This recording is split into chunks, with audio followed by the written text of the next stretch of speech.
Liverpool, the Robin Hoods of football, of course, are taking points from the rich and, of course, empowering the poor. And so much of action to review and preview for you. And this is a fresh episode of the Nutmeg on Guardian TV. My name is Ayomide Sotubo.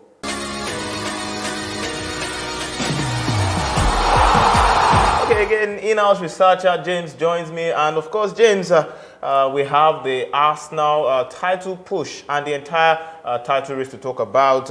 Arsenal still have to play Liverpool. You look at the run-in to the end of the season. They have to play Liverpool, and that's early April. They have to play Man City away from home. The Liverpool game is also away from home at Anfield. They also have to play Chelsea at home, and they will also play Newcastle. These are four crucial, decisive matches.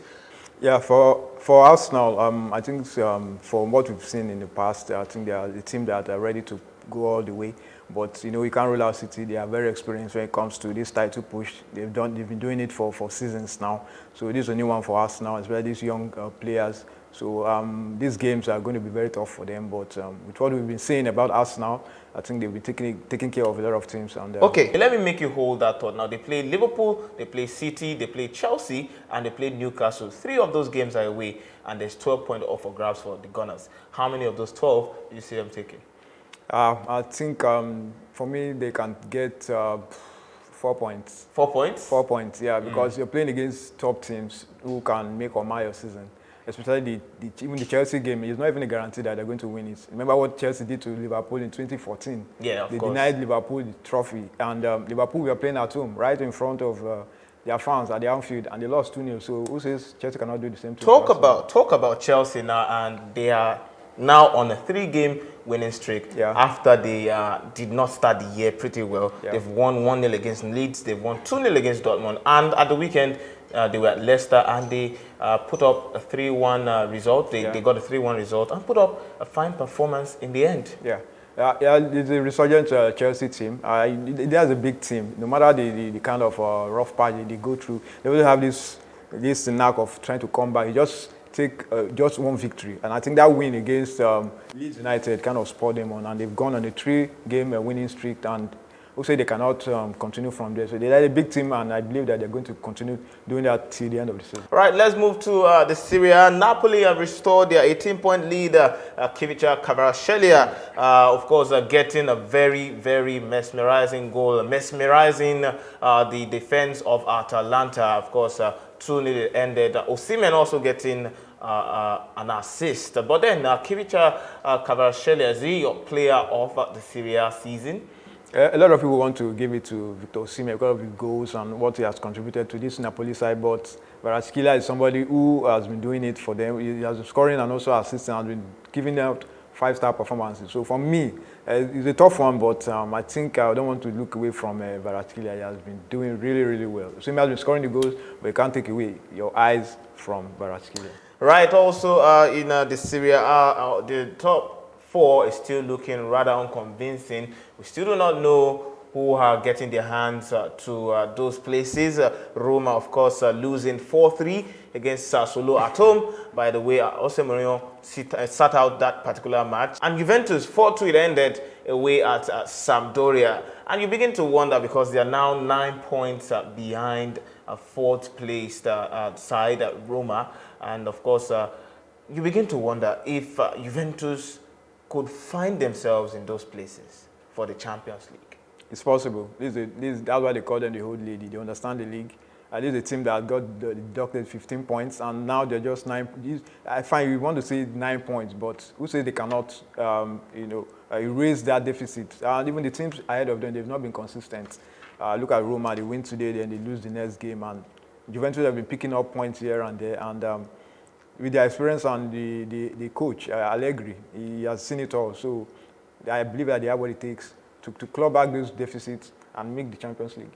Right, okay, let's move to Nigerian focus now. Gift Orban is the name on everybody's lips after he scored 4 goals for Gent against Zote Waregem in the Belgian Pro League. The 20-year-old, of course, delivering the goods, getting 4 goals, all in the second half. And also, the boy seems to love scoring worldies and stunners. And this is born 2002. It arrived from Norway club Stabæk.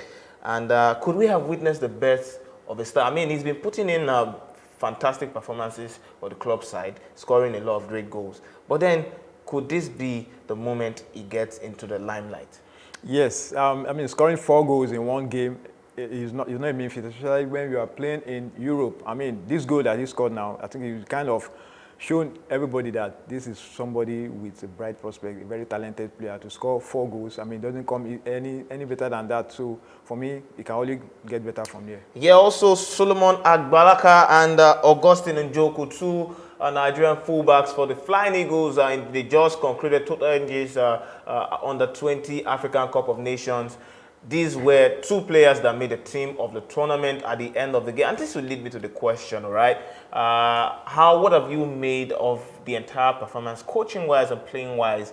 What have you made from the entire performance? Are you impressed if this was an audition for the Under-20 World Cup not later this year? Yeah, if this is an audition, I think the team has not performed well. I mean, from the coaching but they finished third place. It doesn't matter. They got the primary objective. It doesn't matter. Yeah, the most important thing is to qualify for the World Cup. Fine, but general play, organizational play, and what have you, I don't think I was impressed. I think the team has a lot of work to do, especially in the striking position. They need someone who will be putting away their scoring chances, and their general play, there is a team that find it very difficult to string passes together, and so for me, the coach and the technical crew, they still have a lot of work to do. Because if they go to the World Cup with this kind of performance, they're going to get bashed.